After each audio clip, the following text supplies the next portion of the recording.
News, सच जरूरी है। नमस्कार दर्शकों, ये है एमएनएस न्यूज नेटवर्क और आप देख रहे हैं एमएनएस न्यूज टीवी। मैं हूं आपके साथ प्राची। आइए देखते हैं देश और दुनिया की तमाम बड़ी खबरें।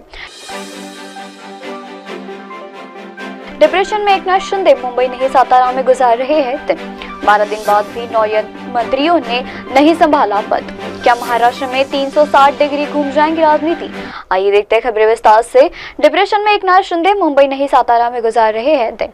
महाराष्ट्र की राजनीति ऐसी है कि उनकी चर्चाएं दिन ब दिन बढ़ती जा रही है। अब महायुति सरकार के गठबंधन के बाद भी ऐसा लग रहा है कि वह राजनीतिक अस्त व्यस्त जा रही है। सरकार गठन के बाद मंत्रिमंडल विस्तार और विभागों के बंटवारों में भी काफी समय लग गया।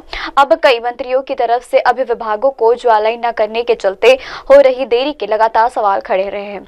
इसी बीच शिवसेना उद्धव ठाकरे गुट के मुख्यमंत्री के चलते सामंत और उप मुख्यमंत्री एकनाथ शिंदे को लेकर एक बड़ा दावा सामने आया। यहाँ पर शिंदे डिप्रेशन में है और अपना ज्यादातर समय सातारा के एक गांव में बिता रहे हैं। समान बात यह है कि उनका इस व्यवहार राज्य की राजनीतिक स्थिति पर काफी आपत्तिजनक बताया गया। सवाल खड़े हुए और इस पर मंत्रियों के बीच विभागों को लेकर नाराजगी भी व्यक्त की गई। और इसी के सामने बात एक और आई है कि सामंत में लिखा गया 9 मंत्री पदों के चलते सभी पर कार्यभार नहीं संभाला जाएगा, जबकि कई मंत्री नए साल के जश्न के लिए छुट्टियों पर चले गए हैं। पालक मंत्रियों के चयन और मंत्रालय के महंताई के चलते बीच में खींचातानी चल रही है। इस बीच कुछ मंत्री मनपसंद विभाग न मिलने से भी नाराज है। बढ़ते अगली खबर की ओर। 12 दिन बाद भी 9 मंत्रियों ने नहीं संभाला पद।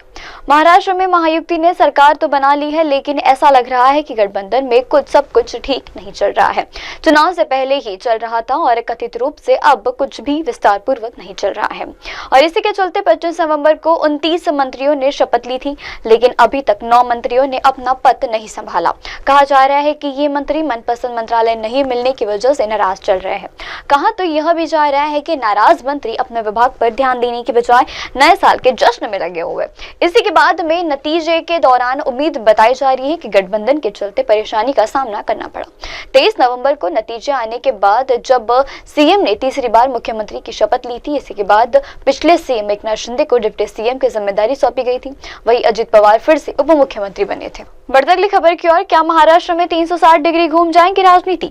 महाराष्ट्र विधानसभा चुनाव के नतीजे जिस तरह से सामने आए, उसका बाद ये अटकलें लगाई जा रही है कि शरद पवार और अजित पवार एक बार फिर साथ आएंगे।